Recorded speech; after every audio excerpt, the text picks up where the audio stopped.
Hello guys, welcome to my mini garden. आज हम बात करेंगे डेजी के फूल के बारे में और जानेंगे इसकी कुछ खास बातों के बारे में।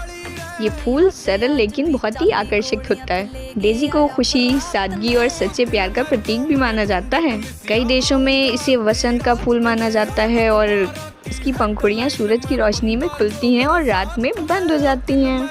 डेजी का फूल आमतौर पर सफ़ेद रंग का होता है। पंखुड़ियाँ और बीच में पीला गोला हिस्सा सबसे सामान्य होता है। ये फूल सबसे सामान्य है जो हमेशा पाया जाता है। आकार की बात करें तो छोटा और गोल आकार होता है और ये बड़ा ही अट्रैक्टिव करने वाला फ्लावर है। अगर आपके पास भी ऐसा फ्लावर है तो हमें कमेंट करके ज़रूर बताएं। Bye bye.